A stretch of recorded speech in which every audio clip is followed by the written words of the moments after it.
Palabra Fiel presenta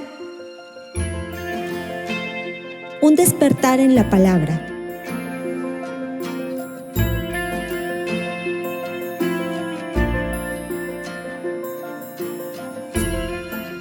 Hoy vamos a comenzar una nueva serie que consta más o menos como de 8 lecciones, esta serie, y es el juicio a las 7 iglesias según Apocalipsis, que vamos a leer. Nomás vamos a tocar unos 3 capítulos nada más, 2 y 3. Ahorita vamos a agarrar el capítulo 1 en su segunda etapa del capítulo 1, y basado en estos 3 capítulos del libro muy conocido Apocalipsis, nosotros estamos viviendo tiempos difíciles, hermanos. ¿Cuántos pueden decir que sí? ¿Verdad? ¿Sí? Que hacen que mucha gente esté anhelando y esté como que ansían o si queriendo tener un avivamiento, pero entendemos que dicho avivamiento no se produce si no hay primeramente un arrepentimiento de parte del pueblo para que pueda haber un avivamiento.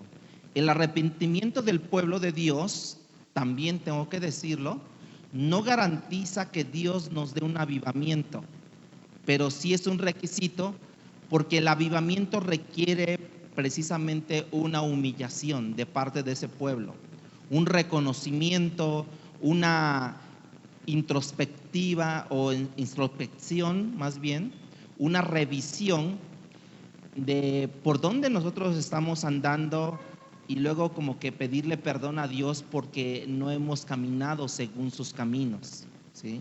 Después de que nosotros nos hemos humillado y que Dios nos otorga el perdón, entonces venimos ahora sí ante Él. Cuando dije que los tiempos son difíciles y se pondrán peores, hermanos. O sea, estos tiempos son difíciles, pero ¿qué creen? Van a estar peores. Hay algo que viene para la iglesia de una manera rápida.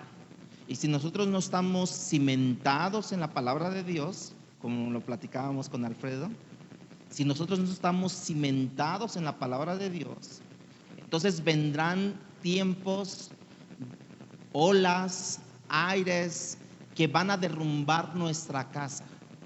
Si nosotros no estudiamos la palabra a diario, no leemos la palabra en casa, con nuestros hijos, con nuestra esposa, con nuestro esposo a diario, tú haz de cuenta que tú eres un pilar de esa casa, tú eres un castillo de esa casa. Pero si el otro castillo está débil, cuando vengan las tormentas fuertes, y digo, no es para ahorita, ¿verdad? Que estamos ya empezando con las lluvias, ¿no? Cuando vienen las tormentas fuertes, va a empezar a hacer la casa de esta manera, hermanos.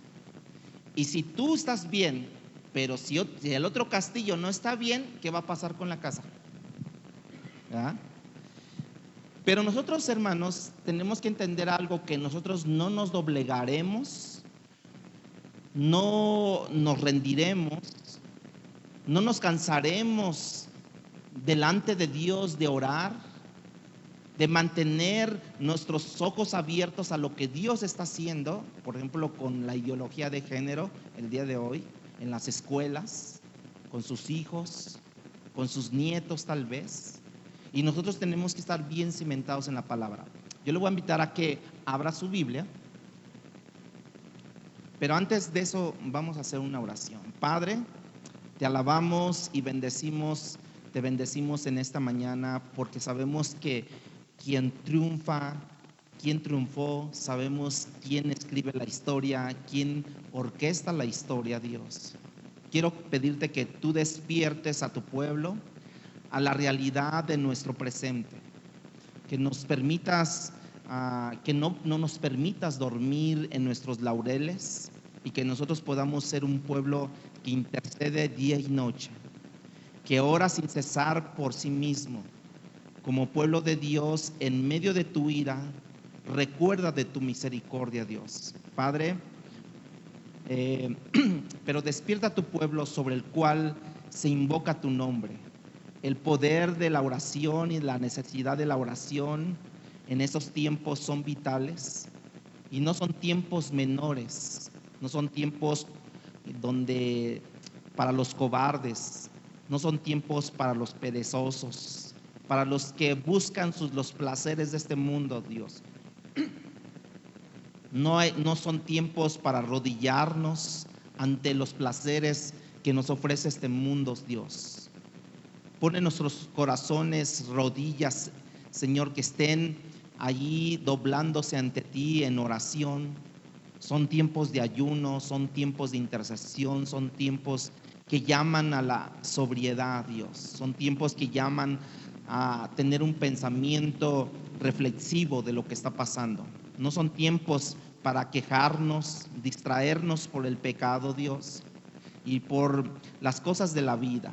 Los días son malos, los decía el apóstol Pablo, y no podemos andar como insensatos, sino como sabios, ayudándonos. Dios, te lo pedimos esto en Cristo Jesús, Señor nuestro. Amén y amén.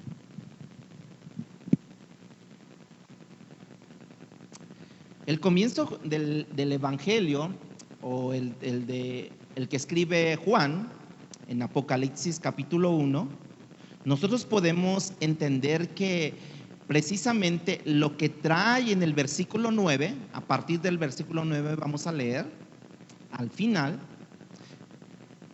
claramente hay una identificación del receptor de esta visión. También hay una identificación clara del dador de la visión, quién es el dador de esa visión, y hay una identificación de quién o a quiénes está dirigida dicha visión. Hay un receptor, hay uno que transmite la visión y hay un destinatario para quien es esta visión. El libro de Apocalipsis, como ya saben, es un libro altamente simbólico, ¿no? Y eso presenta para nosotros como retos, representan desafíos para interpretar muchas veces las cosas que están allí. Sin embargo, yo he entendido que como nuestro Dios es un Dios revelador, porque al leerlo, Dios nos revela su palabra, hermanos, lo que dice allí, porque entonces, si no fuera así, entonces la revelación no tendría ningún sentido para nuestras vidas. Pues nosotros leemos la palabra, el mismo Espíritu viene y nos hace entender lo que estamos leyendo. El mismo libro que se llama Apocalipsis, que quiere decir precisamente remover el velo, recorrer el velo, ¿sí? Significa eso. De manera que Dios aún está tratando de, a través de los símbolos que aparecen en Apocalipsis, nos deja precisamente ver qué es lo que está allí dentro de ese cuarto, dentro de ese lugar. Nos revela. ¿Por qué? Porque precisamente recorre el velo y nos deja ver qué es lo que hay allá, ¿sí? Él precisamente está tratando, Jesús, Dios, de quitar el velo para que podamos entender algunas de las cosas que han de venir, que han de suceder en lo posterior. Entonces, como con todo esto, yo quiero que tú puedas prestar atención en el versículo 9 que vamos a leer. En primer lugar, el receptor de la visión, como él se identifica. Versículo 9 dice: yo, Juan, vuestro hermano y copartícipe en la tribulación, en el reino y en la paciencia de Jesucristo, estaba en la isla llamada Patmos, por causa de la palabra de Dios y el testimonio de Jesucristo. El receptor en este caso es Juan, dice que el hermano. Y este Juan precisamente es hermano de Jacobo. ¿Se acuerdan de Jacobo? Aquel que un Herodes le cortó la cabeza, ¿se acuerdan de eso? Murió a espada, que eran hijos de Zebedeo, según nos relata en San Juan, ¿sí? Este Juan que estuvo con Jacobo y Pedro también tuvieron la oportunidad de subir al monte, ¿no? Y ver la transfiguración de Jesucristo. Y de tener esa experiencia de Cristo en la transfiguración, su ropa, sus rostros, todo su ser fue transparente y ellos estuvieron allí, Pedro, Jacobo y Juan. De manera que aquella experiencia que Juan tuvo en el monte de la transfiguración, hermanos, le sirvió de trasfondo para ver ahora esta otra visión que se le aparecía. Pero no creo que nada de lo que él pudo ver en el monte de la transfiguración o pudo experimentar, lo pudo haber preparado para este encuentro con el Cristo resucitado, hermanos. Ese Cristo ahora glorificado, que se le muestra de una manera muy diferente a como él lo vio en el monte de la transfiguración. Y otra cosa que resalta en este versículo dice, vuestro hermano. Ve cómo él se identifica como Juan, vuestro hermano. Hoy en la actualidad, todo apóstol, todo profeta, incluso todo músico, todo predicador, quiere que se le renombre como tal, ¿no? Incluso, no me digas mi nombre, dime pastor. No me digas mi nombre, dime apóstol. No me digas mi nombre, dime profeta. Soy el profeta. O sea, ¿sí me doy a entender? Y este Juan, en este momento, él se identifica como vuestro hermano. Como lo dije yo, siempre la gente quiere que se le alude a su título que tiene físico en esta tierra. Y simplemente se identifica Juan por su nombre y como uno de nosotros, hermanos. Juan, vuestro hermano. Hay un espíritu en él, hermanos, un espíritu de humildad que sale, que resiste precisamente la tentación de querer llamar la atención por el título. Imagínense tener esa gran revelación de Dios, ¿no? Ahí en la isla de Pasmos, desterrado en esa isla, y tener esa visión y después escribirla, después llegar, yo soy el gran apóstol, ya. ¿Se acuerdan de Moisés cuando él estaba en el monte Sinaí? Que cuando iba bajando, o sea, resplandecía tanto su rostro, sus ropas, que le dijeron a Moisés, tápate Moisés, porque resplandece tu rostro, no te podemos ni ver. Y yo creo que Moisés, vean, no, caigan muertos. No, había un espíritu de humildad, como en Juan también había un espíritu de humildad, que sabe resistir la tentación precisamente de tener un reconocimiento. El gran apóstol Juan, aquel que vio la transfiguración y ahora Dios le ha revelado las cosas que son y que han de venir. O sea, no, hermanos, esos títulos en ese momento no existían para Juan, porque sabe que su identidad no está en las cosas de acá abajo, sino está su identidad en las cosas celestiales y en las cosas de arriba, hermanos. Luego, él se identifica como copartícipe vuestro en la tribulación, en el reino y en la paciencia de Jesucristo. Esa paciencia, en otras versiones, es perseverancia. La iglesia primitiva, hermanos, tenía bien claro que la manera de vivir la vida cristiana nunca es de forma individualista, sino que nosotros somos compañeros del camino. Pero incluso aquí dice, no solamente somos compañeros del camino, sino somos compañeros en la tribulación el uno y el otro, hermanos. Somos compañeros también cuando perseveramos allí, perseverar. Somos compañeros también en el reino de nuestro Señor Jesucristo, porque esa es la única manera que nuestro compañerismo realmente se puede dar, hermanos. Cuando nosotros tenemos como fin la gloria del Señor, cuando tenemos como fin extender la gloria del Señor en esa tierra, cuando nosotros venimos en adoración, venimos para servir aquí al Señor en servicios, en lo que hacemos, en la alabanza, en la adoración, ustedes allá sentados, los hermanos ahí trabajando, los sugieres, todos deberemos de ser copartícipes de esa información de trabajar para el Señor Jesucristo. Y aquí Juan lo dice, somos compañeros, somos hermanos, somos copartícipes. Miren, yo traigo por acá cicatrices donde me ha dado mucho. Y otro que diga, pues Santiago, pues mira, yo también. Somos copartícipes de eso. ¿Sabes qué, Pablo? a mí me dieron tantos embarazos, pues a mí me dieron 40 menos uno. ¿Sabes qué? Son copartícipes de eso.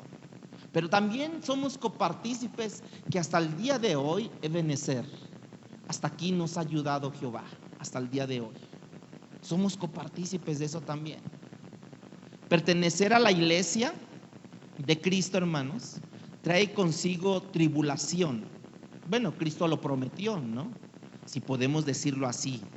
En este mundo tendríamos tribulación. Sin embargo, al mismo tiempo, Él nos prometió estar todos los días con nosotros hasta el fin del mundo, así lo dice. La tribulación vendrá, pero yo estaré allí con vosotros, dice el Señor.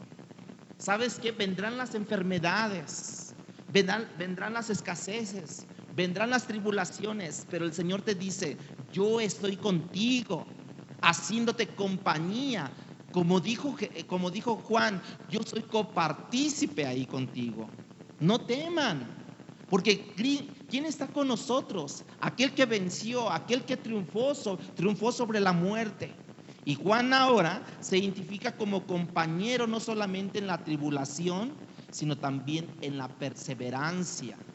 Y esta palabra perseverancia, escuchen, viene del griego hipomeno con H, hipomeno.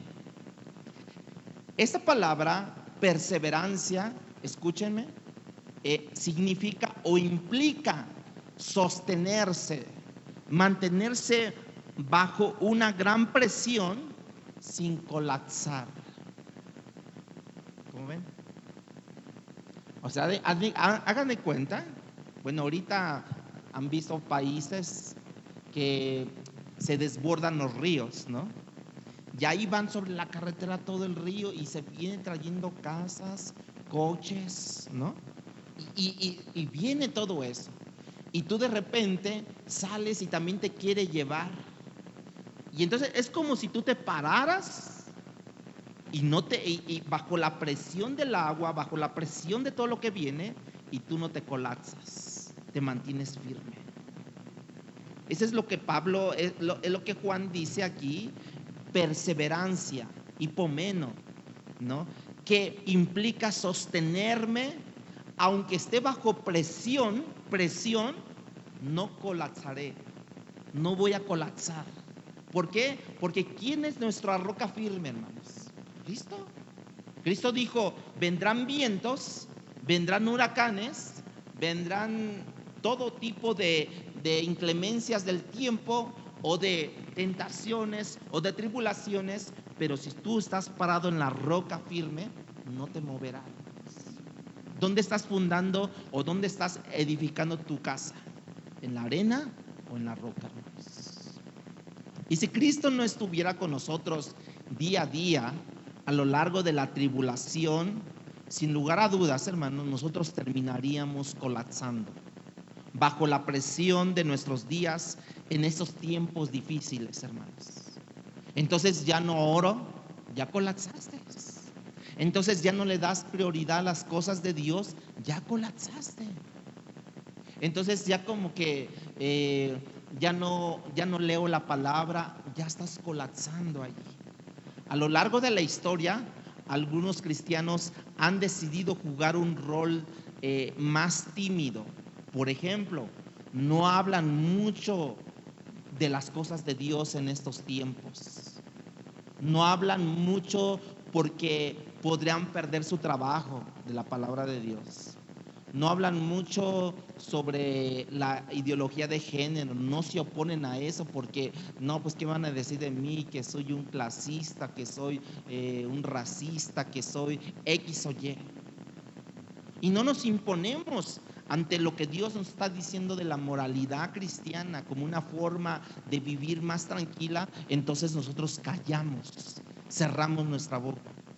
Entonces Juan, cuando él se mira a sí mismo, ya para el final de sus días, porque más o menos tendría como unos 70, 80 años más o menos Juan, cuando recibió esto. Cuando Juan escribe que ya le faltaban yo creo que un par de años ya de vida, él cuando se ve describiéndose aquí, Él se considera como compañero en la tribulación, pero también en la perseverancia. A Juan lo metieron también a un balde de aceite hirviendo, hermanos, y perseveró. Él pudo haber renegado de su fe. Él pudo haber dicho, no me metan, pero entonces reniega contra Dios, contra Jesús, contra Nazaret. Sí, reniego, ya, déjenme. No, él perseveró. Lo echaron al balde de aceite hirviendo y él salió de allí, como pasó con Daniel y sus compañeros, que los metieron al fuego, ¿no? Al horno de fuego, allí, a altas temperaturas. Él perseveró, hermanos. Y por eso dice aquí que es compañero en la perseverancia. En medio de la decatonde, él pudo salir a flote. En medio del problema, él no colapsó. Y hoy por hoy, de verdad que colapsamos por cualquier cosita, hermanos. Colapsamos. ¿Por qué no vino? No, es que me dolió el estómago. Ay, no. ¿Qué cree que la riuma me dio fuerte? ¿Qué cree que ayer me dormí tarde y hoy me dio flojera de pararme? Incluso sonó el despertador y lo apagué y yo seguí durmiendo. ¿Ustedes le dan crédito a eso, hermanos? ¿Le dan crédito a eso? Pero él entiende que esa forma de vivir, Juan, no es de una manera individualista. Vea el versículo 10 lo que dice. Perdón, vamos a Hebreos primero. Vamos a Hebreos capítulo 10, versículo 32 y 33. ¿Cómo es posible que haya sucedido todo esto donde él se considera compañero en la tribulación, en la perseverancia? Porque precisamente, hermanos, esa tribulación ya se ha hecho realidad en su vida y en todos los apóstoles en ese momento. Y vea lo que dice el autor de Hebreos capítulo 10, versículo 32 y 33. Pero traed a la memoria los días pasados, en los cuales, después de haber sido iluminados, sostuvisteis gran combate de padecimientos. Por una parte, ciertamente con vituperios y tribulaciones, fuisteis hechos espectáculo. ¿Por qué, hermanos, espectáculo?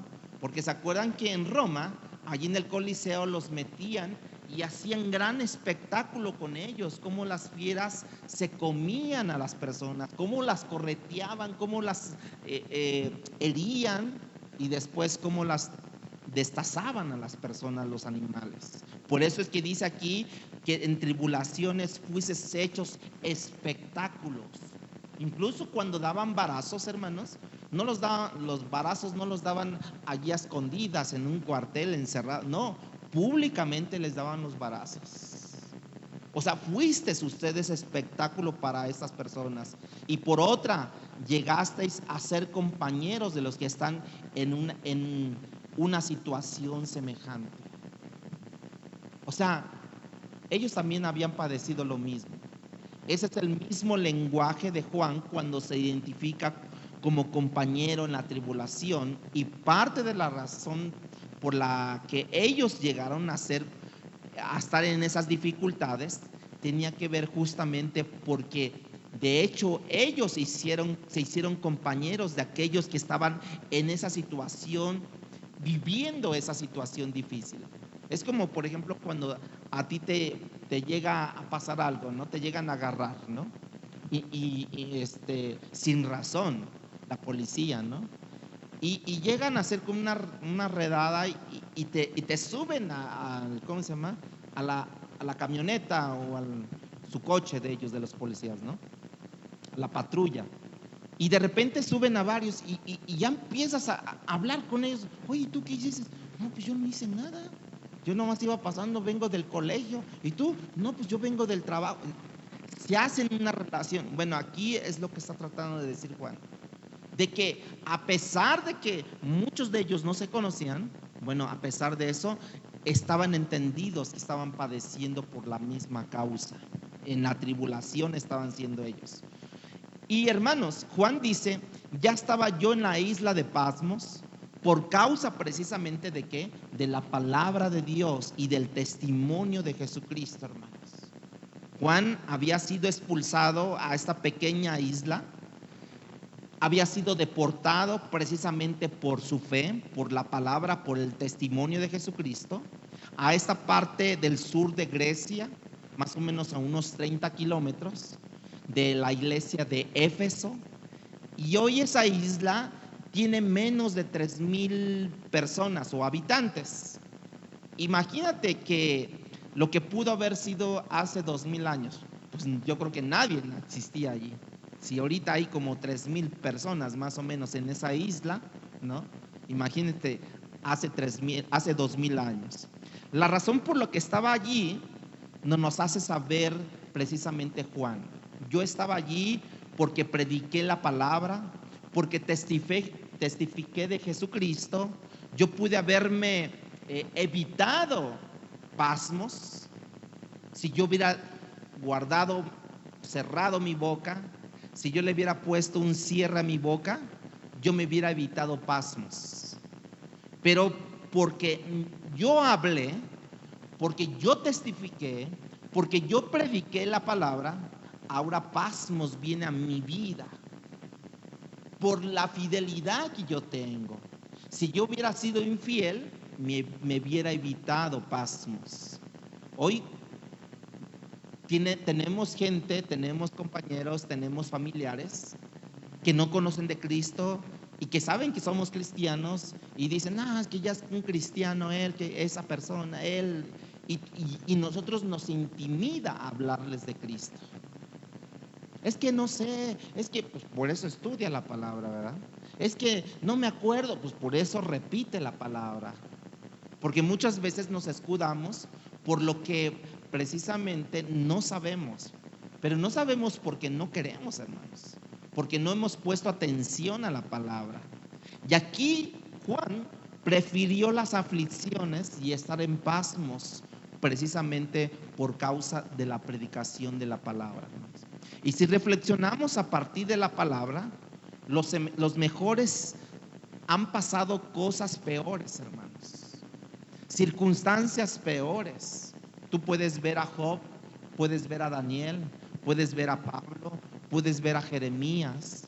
Y aún ellos, si no te convencen su testimonio de lo que les llegó a pasar porque eran buenos y les pasó las cosas peores, bueno, el mejor de los mejores, Jesucristo, piensa en él. Piensa en él, que él siendo Dios se hizo en forma de hombre para redimirnos de los pecados. Y fue crucificado, muerto, pero la garantía es que él resucitó y ahora vive por los siglos de los siglos, hermanos. El mejor en las circunstancias, hermanos, está en las peores ahora. Versículo 10 del libro de Apocalipsis 1:10. Dice Juan, yo estaba en el Espíritu en el día del Señor. Juan estaba en el Espíritu en el día del Señor. No nos dice exactamente qué es eso. Quizás él mismo no podía describir de la misma manera que Pablo, a lo mejor también en un momento dado, cuando él escribió que fue raptado, si podríamos decirlo así, dice que no podía describir si fue en espíritu, en la carne, no sabe. Pero también aquí Juan dice, yo en el Espíritu, yo estaba en el Espíritu. Y si nosotros recordamos lo que Pablo también dijo, dice, yo conozco a tal hombre, o sea, Pablo, si en el cuerpo o fuera del cuerpo, no lo sé, Dios lo sabe, que fue arrebatado al paraíso, donde oyó palabras inefables que no les dado a conocer al hombre o expresar al hombre. Me imagino que también esto fue una experiencia de Juan en el Espíritu, hermanos. Dice que esa experiencia tuvo lugar en el día del Señor. Ese lugar, el día del Señor, bajo la escritura del Nuevo Testamento, entendemos que fue de acuerdo a la resurrección del día del Señor. Entonces, más o menos, si entendemos esto, fue en un día domingo. a nuestro calendario, que fue un día domingo cuando Él estaba en el Espíritu en el día del Señor, cuando Él resucitó. Y la primera experiencia que no fue visual, sino fue auditiva que tuvo Juan en esta voz, que dice que oyó una voz como un sonido de trompeta. Y en el Nuevo Testamento y todo el Apocalipsis, la trompeta siempre está relacionada a un día del juicio del Señor, hermanos. Las trompetas siempre está relacionada al juicio del día del Señor. De manera que en una forma indirecta, Juan nos estaba diciendo que de parte de lo que él estaba a punto de revelar, tenía que ver justamente con la actividad del juicio de Jesús que viene. Esa voz que de otra manera que rompe, que le dice, que le anuncia, que no solamente Juan va a oír, sino que también ahora va a ver cosas. Pero es cosas que yo quiero que tú les envíes a ciertos destinatarios, le dice Jesús. Te vas a encargar exactamente de llevar esa revelación a donde yo te diga que la lleves.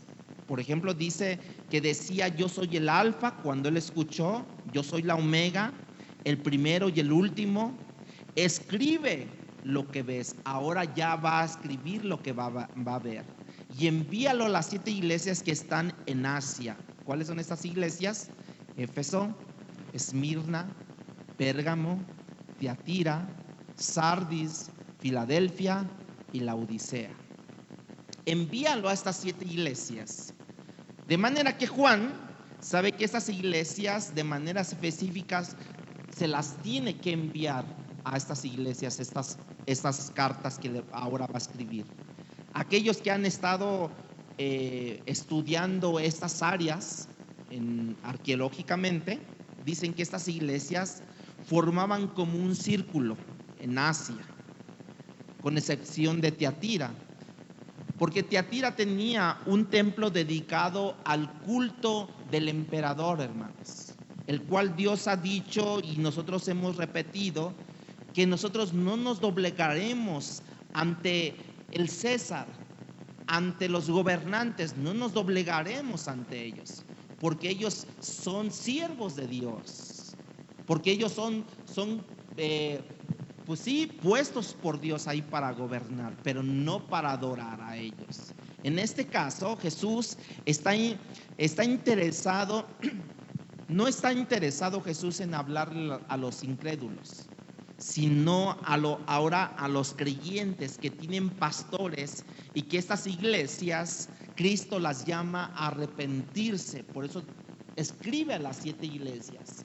No escribe a las 7 ciudades, sino a las iglesias que están en esos lugares, para que vean. Él está interesado en hablarles. Si eso no ocurriría, entonces sería quitado, dice la Biblia, el candelero, dice. Y nosotros sabemos que el candelero es representativo de cada una de las iglesias, porque eso es exactamente lo que dice. Vean lo que dice el versículo 20. El versículo 20 dice: el misterio de las 7 estrellas que has visto a mi diestra, y de los 7 candeleros de oro. Las 7 estrellas son los ángeles de las 7 iglesias, y los 7 candeleros que has visto son las 7 iglesias. Entonces, ¿qué era un candelero? Pues precisamente era una iglesia, no dejando ningún espacio a malas interpretaciones. Y como la iglesia es la luz del mundo, la mayoría de la gente lo entiende esto, que los candeleros identificados con las iglesias es una representación de la iglesia como la institución encargada de proclamar el evangelio, que es la luz que brilla precisamente en medio de la oscuridad, en medio del pecado, en medio de las tinieblas, en medio del dolor, en medio de la destrucción. La iglesia está allí para alumbrar para salir adelante, la iglesia. ¿Usted es parte de la iglesia, hermanos? Entonces, cuando vemos necesidades, tenemos que expandir la luz en medio de eso. Ahora, en medio de los 7 candelabros, se puede decir que representan las 7 iglesias, Juan ve a un hombre, ve a una figura, ve cómo él empieza a describir esa figura, el versículo 13, vamos, de Juan 1:13, y dice: y en medio de los 7 candeleros, a uno semejante al Hijo del Hombre, vestido de una ropa que llegaba hasta los pies y ceñido en el pecho con un cinto de oro.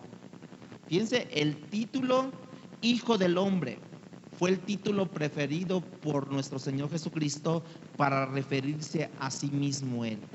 Este título aparece, por ejemplo, por primera vez en Daniel 7:13.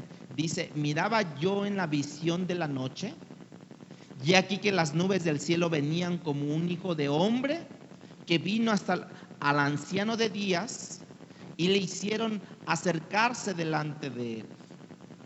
Esa es una visión que ve al Hijo del Hombre dirigirse al anciano de días. El anciano de días es Dios Padre. El Hijo de Hombre es Jesucristo. Y entonces se le dice a Daniel que él se le ha dado a Jesucristo, al Hijo de Hombre, se le ha dado dominio, versículo 14, y le fue dado dominio, gloria y reino para todos los pueblos, naciones, lenguas, le servían. Su dominio es dominio eterno, que nunca pasará, y su reino nunca será destruido. ¿Hay alguna duda de que sea Jesucristo el Hijo de Hombre? No. Ahora, ese Cristo es visto en medio de los candeleros, pero los candeleros representan a las iglesias. ¿Qué hace Cristo paseándose en medio de las 7 iglesias? ¿Qué hace Cristo? Bueno, por un lado, si estaban a punto o están a punto de tribulación, que Él esté en medio de ellos tiene sentido, hermanos, porque Él te anima, Él te fortalece. Por eso nosotros venimos a la iglesia. Sabemos que la iglesia no es estas 4 paredes. La iglesia somos nosotros. Somos templo y morada del Espíritu de Dios. El caso que esté Cristo moviéndose en nosotros, hermanos, precisamente es para alentarnos, para animarnos, para fortalecernos. ¿Cuántos atribulados vienen el día de hoy? ¿Cuántos desesperados vienen el día de hoy? ¿Cuántos enfermos vienen el día de hoy? Bueno, precisamente está el Espíritu de Dios para fortalecer, para alentar, para animar, para sanar, para libertar al cautivo. Porque muchos a lo mejor vinieron por presión psicológica, muchos vinieron a lo mejor por presión de enfermedades, de tribulaciones, pero es la manera que Dios utilizó para que vinieras. Pero te utilizó eso para que vinieras precisamente porque dice aquí que ese hombre se paseaba en medio de los candeleros, en medio de las iglesias se paseaba. Precisamente él dijo varias cosas, pero una de las que terminó diciendo, dice: yo estaré con vosotros hasta el fin del mundo. Y hacer discípulos les dio autoridad, y toda autoridad me ha sido dada. Esa es una garantía que nosotros tenemos el día de hoy, que Dios es nuestra garantía, que Dios es nuestra victoria. ¿Cuántos con problemas han venido aquí? ¿Cuántos todavía con muchos problemas en la mente trayendo a memoria? De manera que Cristo, el Cristo resucitado, ahora está en medio de los candeleros, en medio de las iglesias, con el sentido precisamente de la palabra de Dios. Pero por otro lado, cuando tú analizas lo que sigue, tú entiendes que Cristo tenía que estar también en medio de los candelabros, porque como que está también supervisando las iglesias. haciéndoles saber a sus iglesias las cosas que tenían a favor, pero también las cosas que tenía en contra de esas iglesias. Como que también viene a supervisar. Si yo estoy contigo para fortalecerte, para animarte, para sanarte, pero también para saber cómo andas, cómo son tus caminos, cómo son tus pensamientos. Él está en medio de sus iglesias supervisando, pero también trayendo, hermanos, disciplina. De tal forma que esto es parte del inicio del cumplimiento, por ejemplo, de Primera de Pedro capítulo 4, versículo 7, donde dice, porque es tiempo que el juicio comience desde la casa de Dios. Y si primero comienza por nosotros, y entonces hace una pregunta Pedro, ¿cuál será el fin de aquellos que no obedecen el evangelio de Dios, hermanos? ¿Cuál será el fin? El juicio que nosotros vemos en las iglesias de Apocalipsis capítulo 2 y capítulo 3, como dijimos, es parte del comienzo del cumplimiento de eso que Pablo menciona en su primera carta. Y no es diferente a lo que el autor de Hebreos también refiere en el capítulo 12, cuando dice que Dios a quien ama, ¿qué pasa, hermanos? Disciplina. Incluso dice que Dios al que ama azota, usando unas palabras extremadamente fuertes, pero para ayudarnos a entender, hermanos, que su disciplina puede ser sumamente severa en nuestras vidas. ¿Cuántos hemos pasado por disciplina del Señor? A ver. No es, hermanos, no es juicio de condenación eterna, lógicamente entendemos, es una disciplina, como cuando nosotros disciplinamos a nuestros hijos, ¿no? No vas a tener el celular por una semana. ¿Y a poco no es un infierno para un adolescente que no tener un celular una semana? ¿Verdad? Es un infierno para ellos, pero es una disciplina, ¿no? Pero el hecho de que no sea el juicio de condenación, hermanos, eterno, como dije, no dice que no pudiera ser sumamente severa la disciplina de Dios para nosotros. Dios te llama, Dios te dice, ven. No quiero, ven. Y ya cuando tú no entiendes, entonces te dice, ok, voy a orquestar las cosas.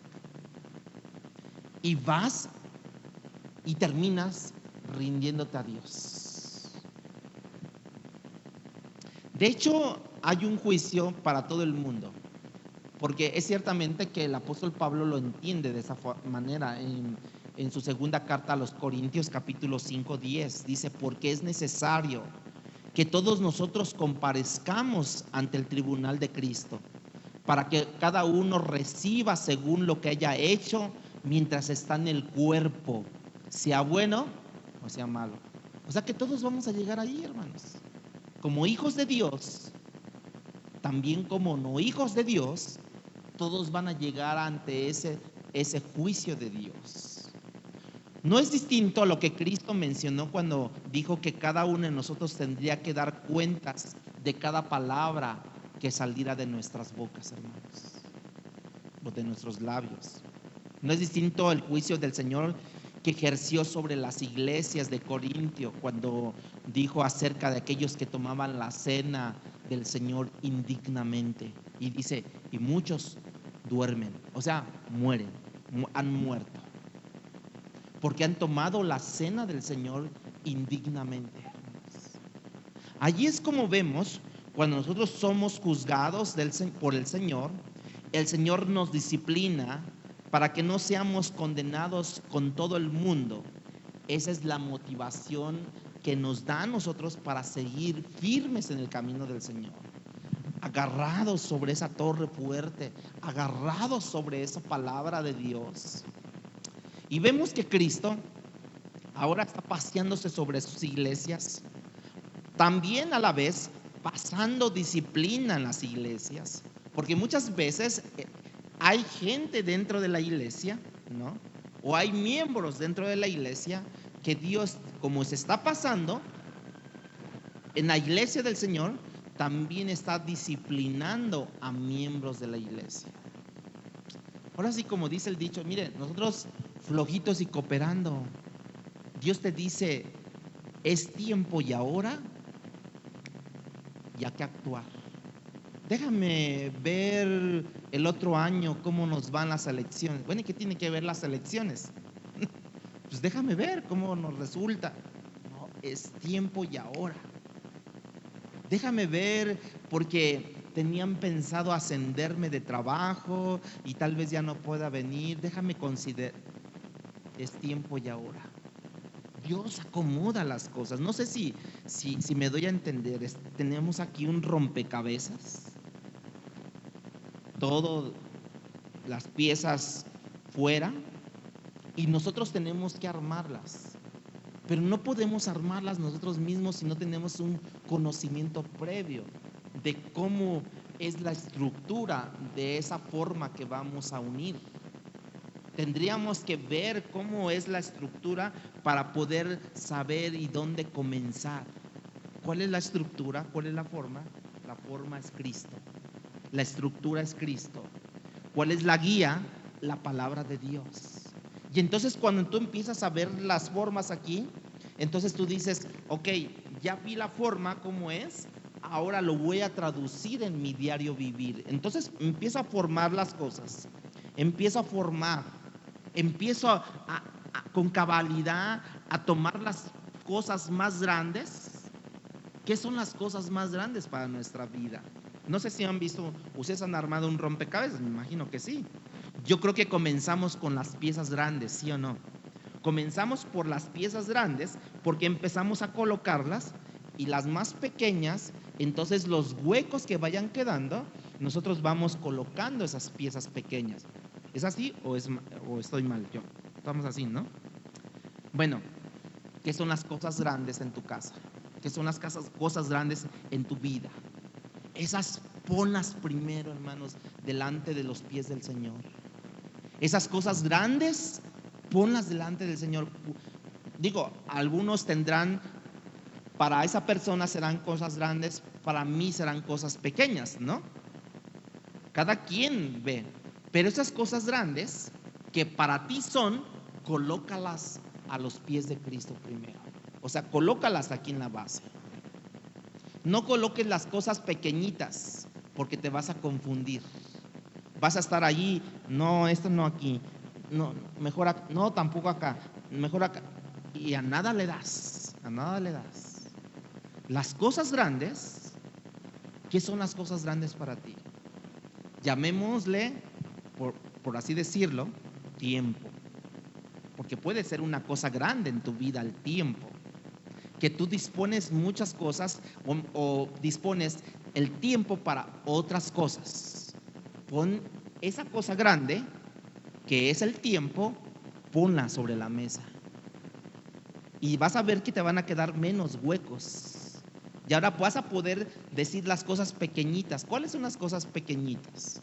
Bueno, otra de las cosas grandes, podríamos decir tiempo ya, economía. Díganme, ayúdenme, cosas grandes. ¿Qué pueden ser? ¿Perdón? Salud, trabajo. ¿Qué otras cosas grandes pueden ser? La familia, mis hijos, mi esposa, ¿no? O sea, cosas grandes y después ya las cosas pequeñas las vamos a ir metiendo. Por lógica, hermanos, tú ves un triángulo, aquí una pieza de triángulo, y tú por lógica ves un triángulo cuando ya metiste las cosas grandes y tú ves un triángulo, esta va aquí y encaja. Pero ¿saben cuál ha sido el problema de los cristianos de hoy en día? Que quieren armar el rompecabezas primero sin un conocimiento de cómo es la base, cómo es la estructura. No hay palabra, no hay oración, no hay un modelo. O sea, ¿el modelo cuál es? El modelo es Cristo. Ese ha sido el problema. Segundo, tienes el conocimiento, sabes quién es el modelo, sabes quién es la estructura, pero a la hora de acomodar las piezas, empiezas por las más pequeñas y va a haber pura confusión. Ahora sí, como dicen, erras el blanco, hermanos. No le das al blanco. ¿Por qué? Porque precisamente esas cosas grandes no se las queremos poner a los pies de Cristo. No se las queremos poner a los pies de Cristo. No, tú sabes que, mira, todo, pero con esto no te metas, o sea, con mi bolsillo, ¿no? Todo lo que tú quieras, pero esto no te metas. Todo lo que tú quieras, pero mi familia no. Todo lo que tú quieras, pero mi tiempo no. Entonces, ¿cómo? No, sí, dime que vaya yo a la iglesia 1 hora y voy, no hay problema, voy. Esas son las cosas pequeñitas. Y entonces, como no tienes estructura, como no tienes ejemplo, no tienes modelo, vienes esa cosa pequeña, la metes aquí, ¿no? La metes y erras. Y entonces cuando vienes a la iglesia, dices, no, como que no me gustó la alabanza, como que no me gustó la enseñanza, como que los hermanos fueron apáticos a mí, porque no se vio la hermandad, porque, o sea, empiezas a ver todos esos detallitos. ¿Por qué? Porque metiste la pieza pequeña, pero no la metiste donde la tenías que haber metido porque te confundiste. Viste un triángulo y tú viste como que tiene forma de triángulo y no, porque cuando metiste tú el tiempo, ya chocó esto con el tiempo. Ya chocó. Y entonces ni el tiempo entra. Y entonces, oye hermano, vamos a hacer algo. No tengo tiempo. No tengo tiempo. ¿Por qué? Porque metiste una base y pensando que era, y entonces cuando metes la base del tiempo, choca. Y entonces no embona. Y entonces, hermano, no tengo tiempo. Hermano, no tengo dinero. Hermano, no tengo paciencia. Váyanse, lárguense. Casi, ¿no? ¿Sí vieron la importancia de saber cómo colocar las piezas? Bueno, eso no estaba en el guión, pero Juan comienza a describir cómo el Hijo de Hombre está vestido. Versículo 13.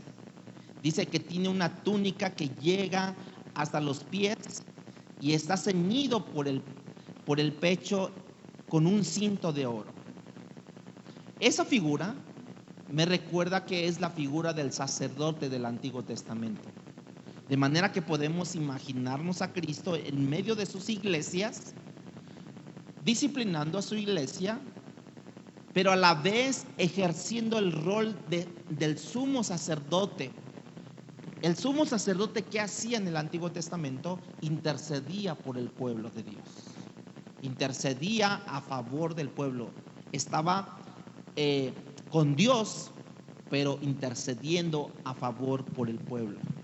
De toda la forma, hermanos, también implica que había su disciplina del Señor y al mismo tiempo intercede y hay misericordia para que nosotros no tengamos que ser condenados con el mundo, hermanos, sino ahora nosotros somos disciplinados, que es muy diferente. Porque aquel que toma, hermanos, como hijo, como lo dije, azota. Pero aquel que no es hijo, hermano, lo deja hacer. Es más, hasta le va muy bien en el mundo. Hasta lo ascienden. Tiene propiedades, tiene economía, tiene familia. Lo deja cuando no es hijo de Dios. Lo deja. Y muchos piensan, no, es que Diosito me ayudó. No. En primera, ni es Diosito, ¿no? Porque no es diminutivo, es Dios. No has entendido la estructura, la palabra, el modelo a seguir que es Cristo Jesús. Versículo 14 y 15. Dice que sus cabellos, su cabeza y sus cabellos eran blancos como la blanca lana. Y su voz, al final dice, de ese versículo, del 15, y su voz como estruendo de muchas aguas. Tú tienes que imaginarte esta escena. Porque leemos eso y son palabras, son letras Pero tienes que imaginarte que Juan, primero, está en el espíritu. Él no sabe si es cuerpo o no. Él no está seguro de lo que está pasando y está teniendo una visión aquí, Juan. Pero recuerda y piensa por un momento, cuando tú tienes un sueño, ¿no? Muchos, algunos tendrán sueños hasta en la misma iglesia, ¿no? Pero bueno, cuando tú tienes un sueño para ti, ¿eso qué es? Una realidad, ¿sí o no? Cuando tú tienes un sueño, tú no estás en medio del sueño pensando, sí, yo estoy viendo esto, pero estoy soñando, no te apures, no te angusties. No, tú tienes un sueño y para ti ese sueño es una realidad. Por ejemplo, si tú tienes un sueño y en ese sueño que tú tienes un accidente, la demás gente empieza a ver como que en ti, la pareja o quien esté al lado de ti, como que tienes taquicardia porque estás teniendo un accidente. Tú tienes sudoración y a veces te levantas, aunque no es una realidad, pero cuando tú estás en el sueño es como si fuera una realidad, ¿sí o no? Hasta se levantan, ay, qué bueno que me despertaste porque caí, ya me sentía que caía en el precipicio, ¿no? Ay, qué bueno porque ya me estaba correteando el lobo y me iba a comer, ¿no? O que porque iba en el avión y el avión ya se iba a desplomar. Qué bueno que me despertaste, ¿no? Pero para ellos el sueño es una realidad. Bueno, piensa de esa manera que tú tienes que imaginarte a Juan. Que Juan no estaba diciendo esto es un sueño o estoy imaginando. No, para Juan era una realidad y es una realidad, ¿no? Juan no estaba viendo como una película. Él estaba viviendo una realidad donde ve a la figura como el Hijo del Hombre que tiene esa túnica que le llega hasta los pies, ¿no? Que tiene un cinto ceñido de oro, ¿no? Pero que tiene ojos como de fuego, como dice ahí, que tiene pies como de bronce bruñido, que tiene su rostro como el sol cuando está en su momento más incandescente, dice, que tiene cabellos blancos. Esto es fuerte y esto es fuera de serie para lo que está viendo este Juan, hermanos. No es cosa fácil. Imagínate, Alfredo, que tú tuvieras esto. O sea, yo creo que nosotros en unos 2, 3 días no estaríamos muy bien hasta que aterricemos muchas de las ideas. Por eso el autor de Hebreos en el capítulo 4, versículo 13, nos informa que no hay cosa creada que no sea manifiesta en la presencia de Dios. Antes bien, todas las cosas están desnudas y abiertas a los ojos de aquel a quien tenemos que dar cuentas nosotros, hermanos. Si nosotros estamos haciendo cosas en lo oculto, hay un Dios, como dicen, ¿no? Hay un Dios que todo lo sabe. Hay un Dios que todo lo ve. También creo que Juan está en una forma intimidado, por así decirlo, porque probablemente Juan, aunque ya siendo apóstol de Jesucristo, pero entendiendo también que vive en una carne caída, en una condición de pecador, y ahora a él se le está presentando la misma gloria de Dios, de la presencia de Dios. Él también se siente como intimidado al ver todo eso. Señor, no soy digno. Si los ángeles dice que los ancianos cuando llegaron allá al cielo dijeron, Señor, no somos dignos de recibir esto. Se postraron ante sus pies, arrojaron sus coronas ante él, diciendo, Señor, solo tú eres digno de recibir esto. O sea, ven esa condición de que ya están en la presencia de Dios, donde ya no hay corrupción, donde ya no hay pecado, donde ya no hay nada, y aún así esos ancianos se sienten indignos de estar de pie delante de la presencia de Dios y de tener coronas. No somos dignos, Señor. Las arrojaron a los pies del Señor. Tú eres digno. Se inclinaron ante Él. No somos dignos. Tú eres el único digno por los siglos de los siglos. Vean. Y nosotros hoy nos sentimos bien merecedores de las cosas. así. Cuando llega la quincena, cuando llegan los bonos y te dicen, tenga este bono, bien que me lo merezco, porque llegué puntual todos los días, bien que me lo merezco, porque trabajé mucho, bien que me lo merezco. Hermanos, no nos merecemos nada. Y si lo tenemos es por la gracia de Dios, por la misericordia de Dios. Cuando tú entiendes eso, hermanos, cuando tú entiendes esto, es como si abrieras una puerta que no le sirve la chapa, ¿no? Y tienes problemas, pero tú estás encerrado allí, estás encerrado. Y ya llevas un buen de tiempo y estás encerrado y no puedes abrir. Por fin cuando ahora sí que el mecanismo de la chapa llega a su punto donde debe de ser. ¿Se han visto? Yo creo que sí han pasado, ¿no? Por esa situación, donde están ahí, no, están como la caja fuerte, ¿no? Creo que, no, allí, dale. No, se te barrió. Otra vez. Y ahí estás. Pero cuando le das al clavo y abres, lo que yo les dije ahorita, hermanos, cuando tú le das al clavo y abres, tú ves otro panorama de que lo que tenemos es por gracia de Dios. Ni es mi coche, ni es mis instrumentos, mi dinero, mi nada, no es nada mío, hermanos. Soy administrador de lo que Dios me ha dado. Cuando tú entiendes esto, ya pasas a otro nivel. Mientras no, mientras te quedas ahí. Versículo 16 dice: tenía a su diestra 7 estrellas, de su boca salía una espada aguda de 2 filos, y su rostro era como el sol cuando resplandece en su fuerza. Ya vimos que el versículo 20 identifica como las estrellas como ángeles. Y vean cómo en el capítulo 2 de ese mismo libro describe al ángel de Éfeso.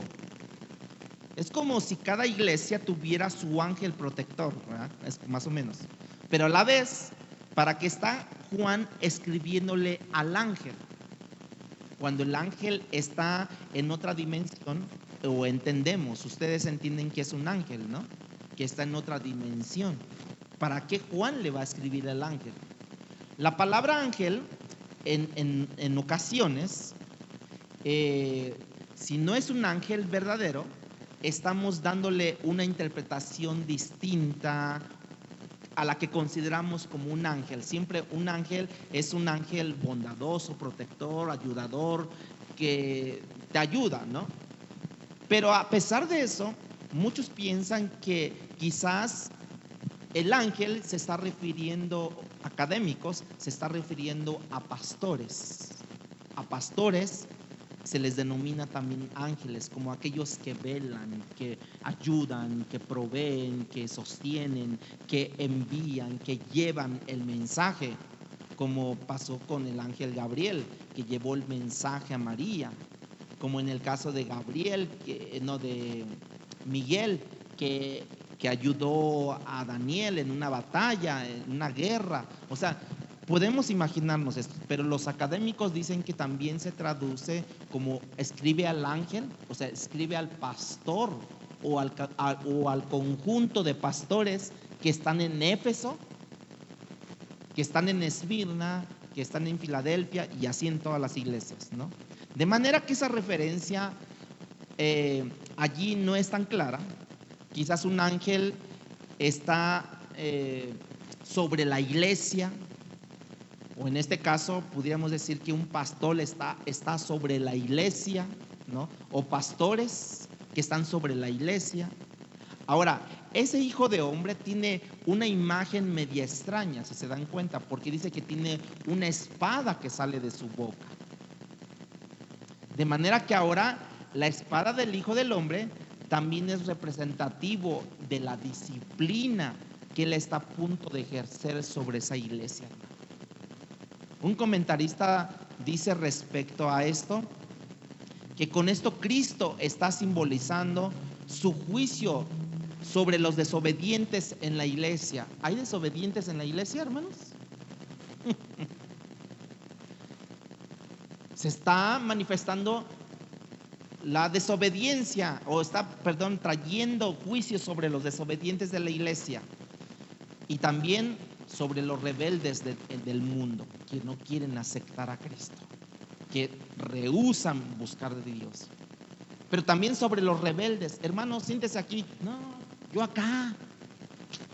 No, hermano, mire, siéntese aquí en esa fila. No, yo soy acá y acá siempre me quedaré. Bueno, entonces, pues es desobediente, ¿no? Hermano, eche el papel al cesto de basura. No, yo lo echo como sea. Es desobediente. Bueno, hay muchas cosas ahí que hay que hacer todavía, ¿no?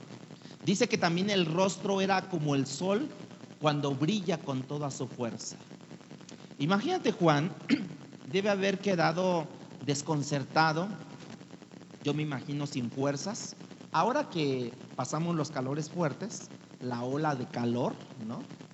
Pues muchos en México, no sé si a lo mejor también en el mundo, murieron a causa de las olas de calor. Imagínense el sol como está en su punto más fuerte. Imagínate a Juan desconcertado, yo me imagino deshidratado, sin fuerzas, porque para él todo en ese momento es que una realidad para él. Yo me acuerdo de un sueño que me comentaron, que me dijeron, que esa persona veía a su tía, y su tía le decía, tengo mucha sed, ¿no? Y él en su sueño decía, sí, tía, a ver, ahorita voy a buscarte agua para que tomes, sí, porque tengo, o sea, para él en ese momento era como que ir a buscar agua para darle de tomar a su tía que tenía mucha sed. Bueno, en este caso, para él todo es real, acuérdense, para Juan. Lo que él no podía necesariamente es tocar las cosas, pero sí podía ver y sí podía escuchar, pero no podía tocar los elementos. Porque teniendo en claro esto, hermanos, dejen comentarles sobre una visión. Yo tuve una visión, ya se las he comentado la mayoría, pero yo tuve una visión que exactamente me acordé de esto, que yo podía ver, podía oír, pero nunca pude tocar. Yo veía que unos muros, por ejemplo estos así, se desplomaban. Yo lo podía ver. Y entonces yo veía que un antebrazo, el antebrazo y la mano, se metía así dentro de los escombros y sacaba algo. Y yo no podía ir, ¿no? Como en rescate, ¿no? O a ver qué pasaba. No. Sino yo estaba como nada más viendo. Entonces vi que la mano se metió y sacó algo y lo puso sobre una mesa, y en esa mesa estaban como que palpitando esas cosas, ¿no? Lo que sacaba. Y entonces ahí yo pude ver.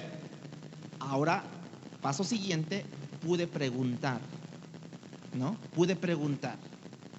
Porque esta mano, cuando sacó esas cosas que empezaban a palpitar, yo en mi visión, porque no fue sueño, esta fue una visión, y en mi visión yo veía que palpitaba.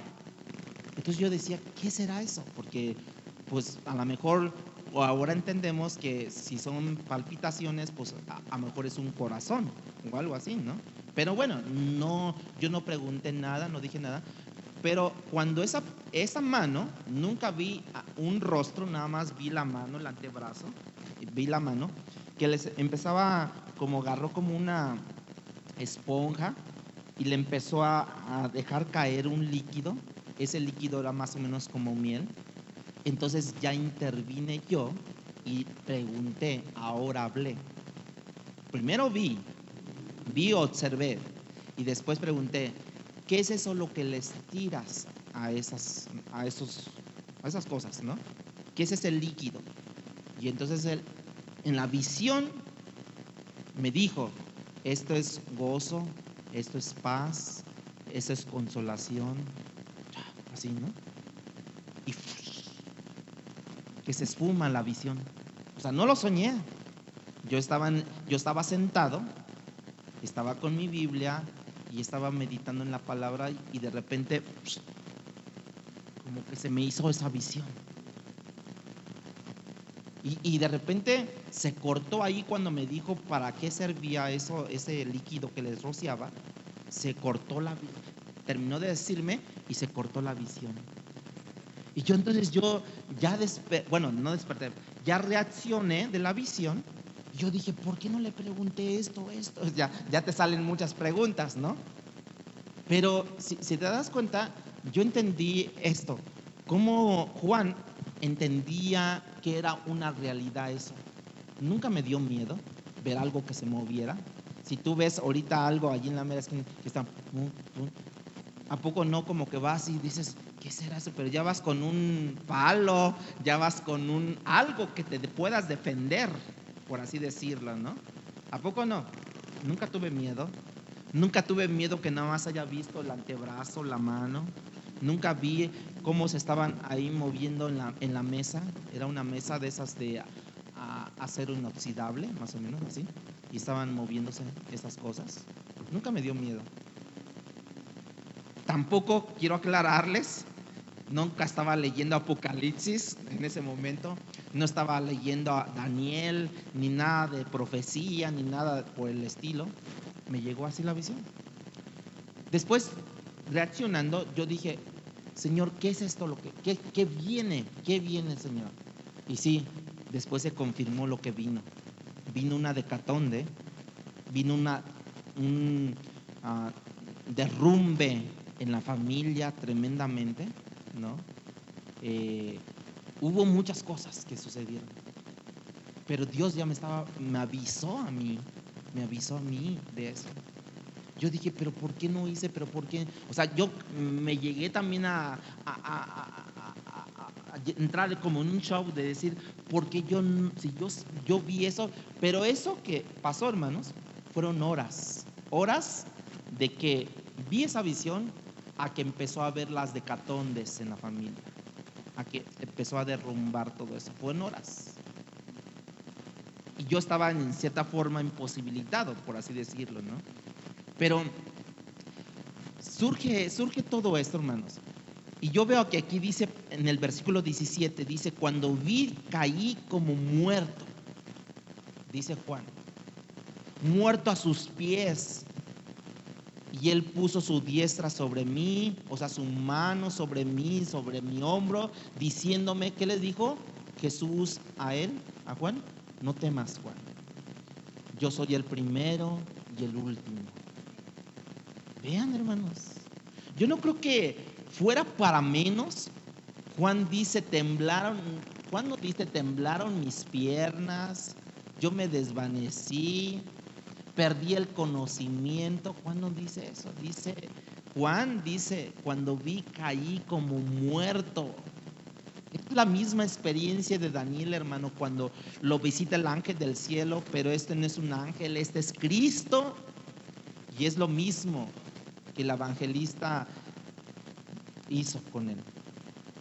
Sopla, hermanos, sobre él y le dijo, no temas.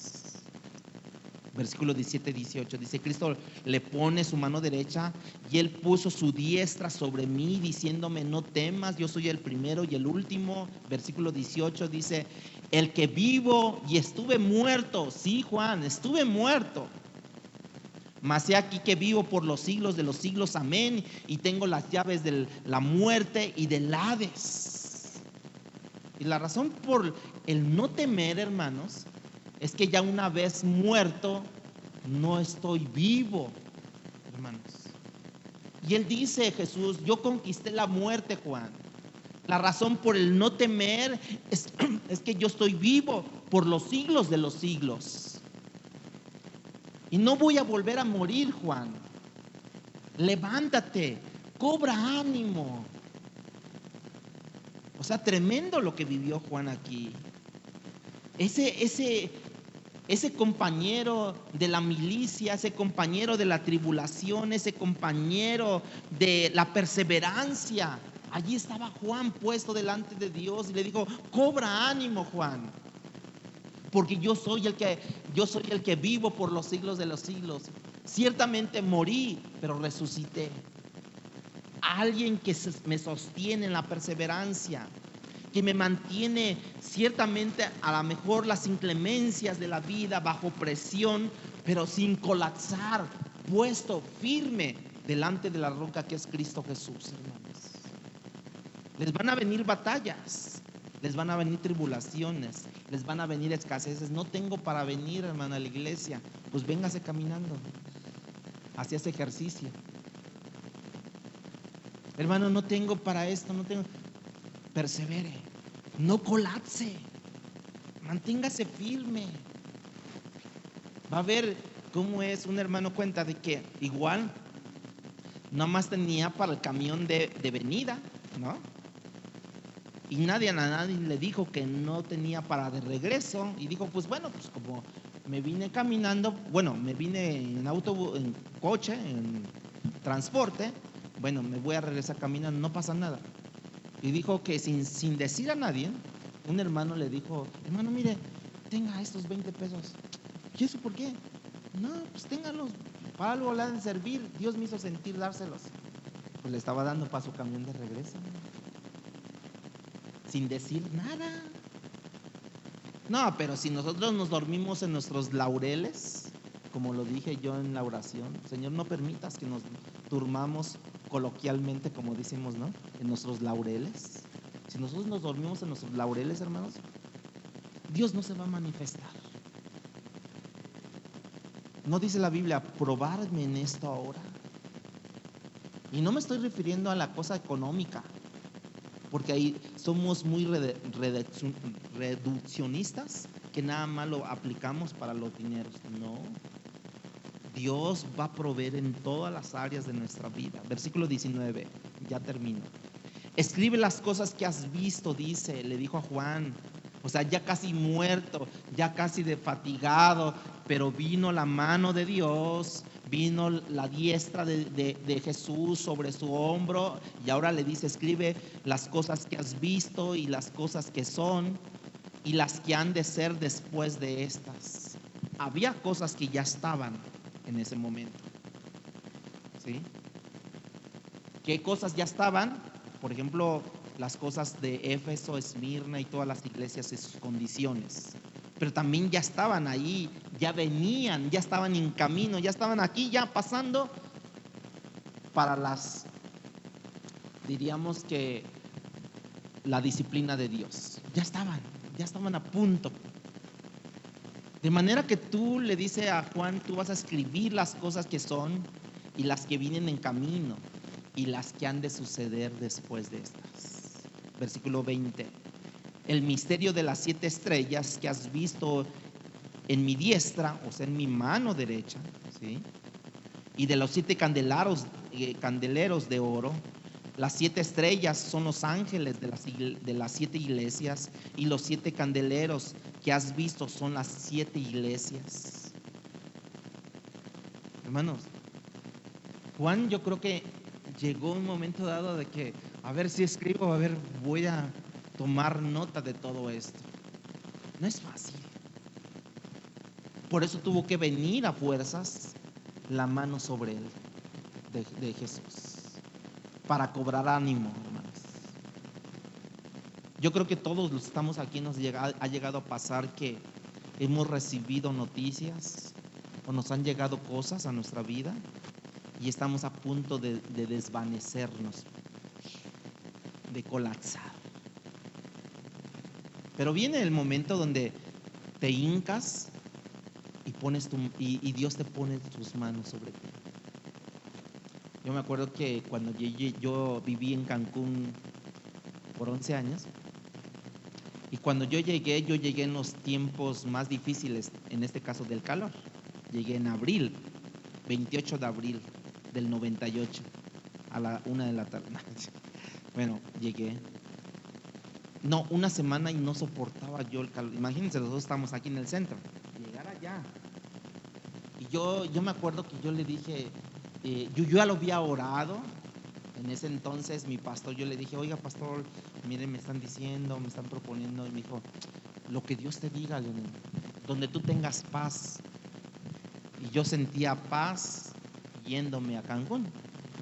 Y entonces cuando yo me acuerdo, ya llevaba 2 semanas y no aguantaba el calor, no aguantaba.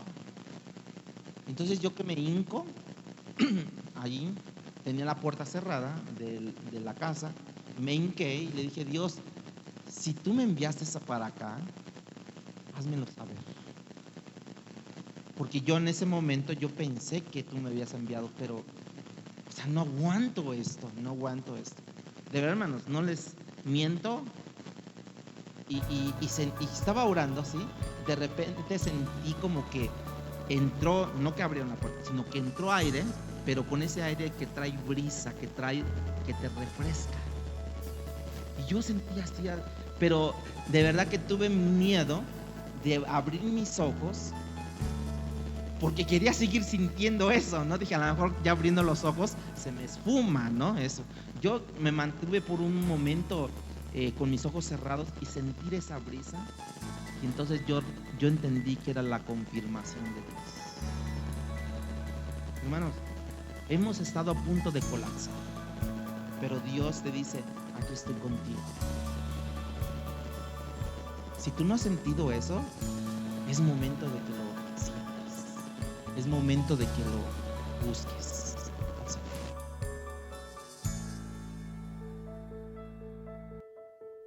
Palabra Fiel presentó Un despertar en la palabra. No olvides buscarnos en Facebook y YouTube como Iglesia Palabra Fiel CDMX y seguir las transmisiones por Zoom de cada domingo.